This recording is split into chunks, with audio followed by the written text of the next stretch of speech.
Feria The Darkest Light came out a couple of days ago on Netflix, but I just got the opportunity to finish my binge of it. Now, it is strange and ominous, but is it worth the time investment?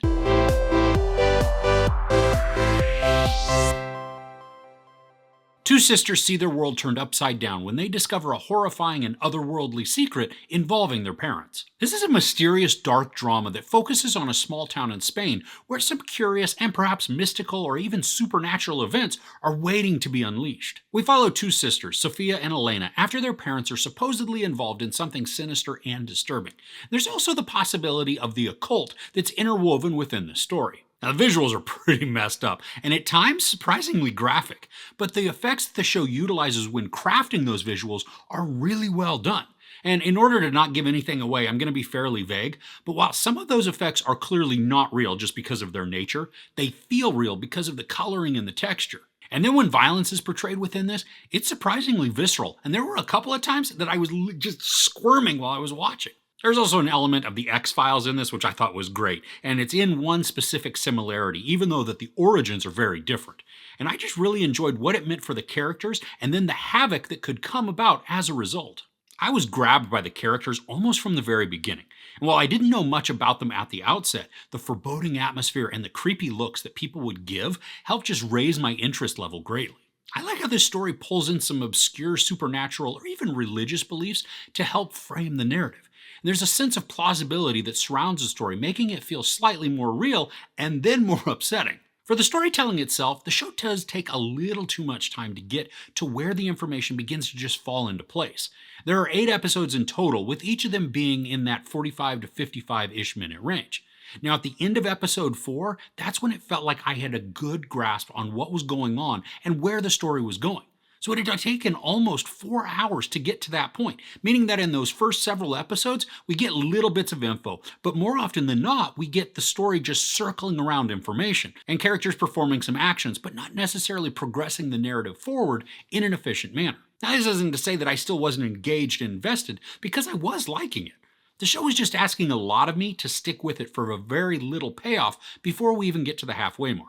Now, as a function of the story, there is a lot of nudity in this, and most of the time it's not sexualized, even though there are parts where it is clearly there for sex. And the only reason I mention this is because if this is something that you try to avoid, this isn't going to be the show for you at all. Now, the lore of the story is very rich and pretty compelling.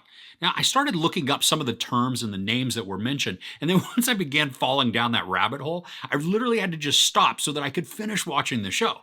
Now, I say all of this because the writers clearly pulled in ideas and beliefs to make the story more complex, and I think they certainly accomplished it.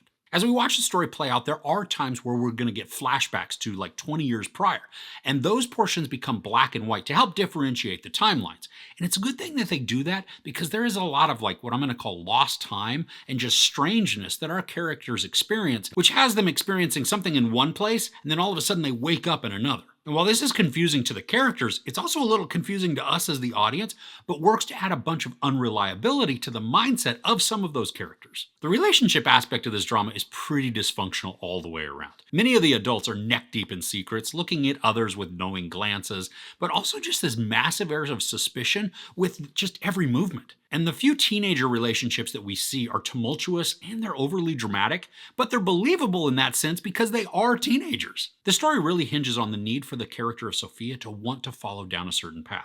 Now, at points it does feel pretty far-fetched that she'd want to do this, but the pull of the mystery of finding out about her parents is pretty large, so I can also see how she'd willingly put herself through just a ton of weirdness in order to get answers. I think for me the biggest weakness this show has is in its usage of time.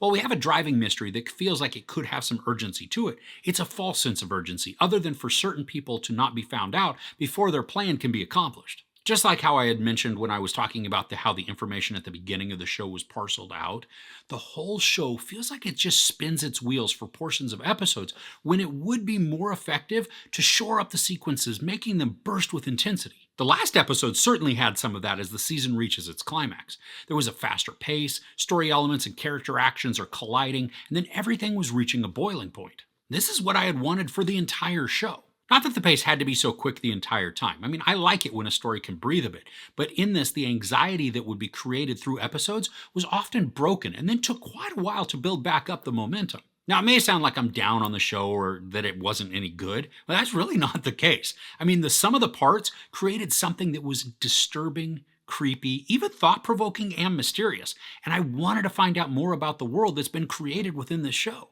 The acting is mostly good, even though sometimes it goes into the melodramatic. But what really grabbed me is the lore and the legend that's established. By taking something from the real world and then infusing it with their own ideas, the writers have created a sinister story that can be very unsettling. The special effects are really good, and the way they're utilized within the narrative made me squirm with discomfort. And even though I think portions of the storytelling could be tightened up, overall I had a lot of fun with this, and I wanted to continue my binge episode after episode. I'm very curious at where the show is going to take us because while it gives some resolution, a whole new complication has been created, and I want to know and see what this means going forward. I really hope that we don't have to wait too long to get a second season. There's sex, a ton of nudity, a bunch of profanity, and some gory and brutal violence. I give Feria The Darkest Light 3.5 out of 5 couches. So have you started watching this series yet? I'm curious to hear what you think about it in the comments below. If you enjoyed this review, please give it a like. Also, don't forget to share and subscribe. I'm Chris. This is Movies and Munchies. Thanks for couching with me.